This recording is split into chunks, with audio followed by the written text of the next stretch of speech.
خدای چې بخونکی او ډېر مهربانه دی. په سټیج باندې ناست د دې ننني مجلس صدر صاحب شمشیر خان، آصف کمال خان او ډېر درانه مشران، ما ته مخامخ د اشنغر د غیرتي خاورې بچو، داسې ده چې یو خو دا وخت ډېر کوتاه دی، ډېر سیاسي خبرې به نه کوو، خو لږ تاسو نه یو سوال کوم چې لږه تقابل وکړئ، لږه موازنه وکړئ. یو خو څه د پاسه 8 کالو شو چې په دې ټول پاکستان باندې 3 کالو شو، څه د پاسه 8 کالو شو چې په دې پښتنو باندې چې دا کوم عذاب نازل شوی دی او یا په چا نازل کړی دی. زه وایم د دې پاکستان د تاریخ خو خیر اصل دومره ډېر شاندار نه دی، خو زما خو څه د پاسه 50 کاله عمر دی او ما په دې خپل ژوند کې چېرته داسې حالات مو کتلي دلته کې مشران هم ناست دي، ځوانان هم ناست دي، تاسو ته به مې یاد وي. او څنګه چې د ملګري ووایي اوس خو داسې ده چې هغه چې چا راوستو هغوی مو څه هغوی یو بنیري ته چا وایي چې پیر بابا لوی دی که د ایلم غره وي، ښه ورته وایي چې خدای را داسې حیران کړه لکه داسې دی حیران کړمه.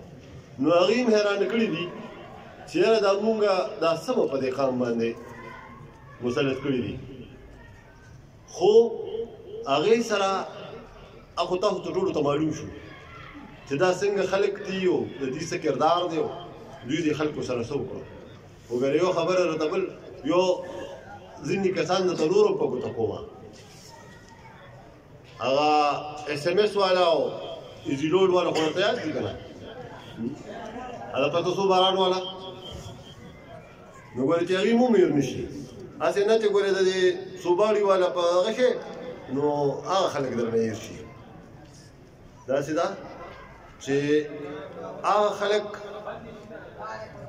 هغه خلکو سره ملګرتیا وکړې، هغې خلکو له لاس ورکړې، د هغوی موټې مضبوطې کړې چې د چا د خدمت یو تاریخ دی.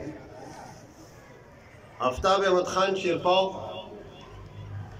صرف دا نه، ما خیال دی چې 400 له چې څه کړي دي هغه خو ما خیال دی چې په تاریخ کې به داسې څوک نه پیدا شوي، خو صرف 400 یې نه دي کړي. دې ټولې پښتونخوا سره چې هغه کومې ښېګړې کړي دي او څومره خدمت یې له دې قام کړی دی، ما خیال دی چې د هغې مثال نه میلاوي. دا آصف کمال خان زما خو ملګری هم دی، کشر مې هم دی او ما خیال دی چې دلته پکې چا ووایي چې ساده سړی دی، ساده سړی دی، عزتمن سړی دی، د عزتمن پلار زوی دی، د دوی خاندان ډېر نوموړی خاندان دی.